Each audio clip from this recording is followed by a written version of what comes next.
And I remember in the 60s, 70s, 80s, the traditional political partners of the North, the South. Let us not forget that. Let us go back to that. Let us save this country, because it really requires saving. We need a rescue operation. So on behalf of Vice President Atiku and his delegation, El-Rufai is seriously advising Atiku to form the same alliance he used in 2023 that didn't work out. Ifeanyi Okowa, the former governor of Delta State, ran with Atiku Abubakar in 2023 presidential election. That didn't have any effect in the votes of the South-South region. Now he's advocating for the same alliance, and also he's playing into the hands of people who say that he has an agenda, whether religious or northern agenda. And it is divisive to say that North needs to make an alliance with a particular region in the South. Because how did he arrive at the fact that people from the Southwest will all vote for APC and Tinubu?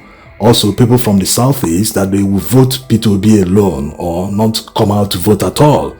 And when he mentions North, does that include the Middle Belt? Going by the results of 2023 presidential election, forget about whether it was rigged or not. We all know how the people voted. PDP didn't win the Middle Belt. So how are they sure that they will win it this time around in 2027? You see, if they are having problem rallying around all major opposition politicians to come under one umbrella in order to face APC in 2027, maybe it is time to look inwards. Maybe there's one huge masquerade already in the coalition that is scaring others from entering. It is time for a deep introspection. They should look at that person, that masquerade, and advise him not to contest. Yes, it is time to do that, because if they can't get someone like Kwankwaso in the North, people might say, he only won one state, only Kano State in 2023, and maybe he got some votes in Jigawa that it doesn't have any much effect going forward. Or someone like P2B, yes, he won states around the country, one in the Middle Belt, in the Southwest, in the Southeast, in the South. So if these type of politicians are not in the same coalition with them, they are already destined to fail. Also, it seems they didn't learn anything from the 2023 presidential election. Why Atiku failed woefully in the South was generally because of the fact that Southerners believe and continue to believe that he shouldn't have run in that election. Yes, a Northerner in Buhari was just finishing his 8 years in power, and Atiku and other northern politicians had the audacity to run. Forget about all the excuses that he wasn't zoned to the South. That was why Atiku contested. No, he should have removed himself from the beginning. He should have made it clear to the party that the ticket must go to the South. If he did that, PDP would have been united going into that election. Wike and his group wouldn't have found any reason to decamp or to work for Tinubu or any other person. Forget about whether he would have won it or not, but at least if Atiku pressed his foot down and said, no, this is going to the South, PDP would have given the ticket to the South. They were so arrogant and overconfident, and now the same arrogance and overconfidence is still playing out. They feel that Northerners will rally behind Atiku Abubakar, but they're in for a shock. Atiku Abubakar is not actually that well loved, even in the core North. Yes, he was on the ballot in 2023, but he lost Kano State completely to Kwankwaso. It's excusable, yes, that Kwankwaso is from Kano State, but if Atiku Abubakar was that popular in 2023 that the people truly believed in him, Kano people are tactical voters. They would have backed him massively because they must have understood that he had a chance to claim the presidency. So the question is, why didn't they back him? They didn't vote for another party. They didn't vote for APC. They voted for NNPP. A lot of examples abound in other states in the North. They feel that, because Atiku Abubakar is a former vice president with that position, that he is the highest ranking politician, that everyone must stop until he achieves his ambition to become the president. They feel that because of that vice presidency that Atiku once occupied, that he has an edge over any other politician. That means he's entitled to any party ticket before any other politician. That's not exactly how it works. People fail to understand what Nigerians want, how they actually voted. What drove their decision to vote for the candidates they voted for in 2023? In simple terms, Atiku is a spent force. In fact, he wasn't even a force to begin with. He can't do 10% of what he did in 2023 without money. A huge example is what Peter Obi did in 2023. In less than 1 year, he was able to rally around millions of Nigerians to troop out in massive numbers to support him in 2023 presidential election. So they should learn something from what happened in 2023. Except that's a huge if they are actually working for Tinubu. Many people have made this analysis, and going by all the mistakes they are doing already, they don't need to reinvent the wheel because a huge example is already there. 2023 presidential election is supposed to be a guide. There were 4 candidates that contested that election.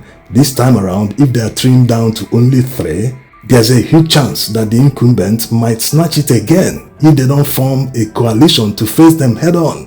Before APC came to power in 2015, they rallied round majority of the opposition politicians to come under the umbrella of APC. If they didn't do that, they wouldn't have stood a chance to remove PDP from power. Now, El-Rufai and Atiku Abubakar are about to repeat the same mistake Atiku Abubakar made in 2023. How are they going to get a different result? What they should be doing is to be rallying around all Nigerians, irrespective of where they belong, even people in APC. Talk to their conscience. The poverty and the massive suffering Tinubu has brought on Nigerians are supposed to unite Nigerians. That's the #1 uniting factor. If politicians can't capitalize on this and continue divisive politics and identity politics, then they are not going to unseat APC, unfortunately. That's the reality. Because when you start out and say, this zone and this zone are supposed to form an alliance, that means they're already alienating all the other zones. People from other zones will say, okay, we are not worthy to be part of your alliance, then we'll have to go with the other people so as to gain power. Everyone wants to be at the center. Everyone wants to be on the table where the decisions are made.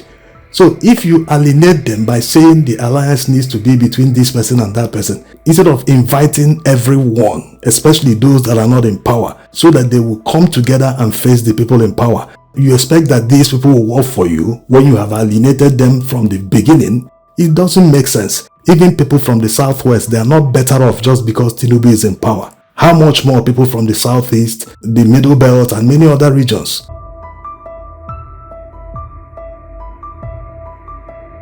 There's no doubt that the North might prefer to vote for Tinubu. After all, after 2027, he would have only 4 years left to leave power, instead of taking their chance on another candidate who might refuse to step down after one tenure. That's a fact, because these northern politicians are all about acquiring power. Yes, whether they do something better with it or not, whether they turn around the lives of their people, their fortunes, anything, they don't care. They just want to be in power. Also, there's no doubt that Nigeria's situation right now is very critical. If that is true, why is El-Rufai and Atiku and other allies not making an alliance that encompasses all Nigerians, no matter where you come from? Once you believe that Nigeria isn't working right now, you are supposed to belong in that alliance they are trying to form. Now, let's give them a benefit of doubt. Let's assume that they truly want to save Nigeria. That is not about northern domination or religious domination or trying to lord it over the south. What they are supposed to do is to make sure there is a level playing field. Let them invite all the opposition politicians. Even if Atiku refuses to step down, let them go into the field on a level playing field so that they can actually know the most popular candidate. It is very, very important, because if you want to face the APC and Tinubu in 2027, you must go for a candidate that has a very wide appeal, so that no matter the level of rigging deployed by the APC in 2027, the candidate must come out tops. That should be the top priority for anyone forming any coalition. Now, the kind of primaries they will conduct is the type done in the United States. They have to take it state by state, not assembling everyone at Abuja and delegates will collect millions of dollars and vote for one candidate, the highest bidder, so to speak.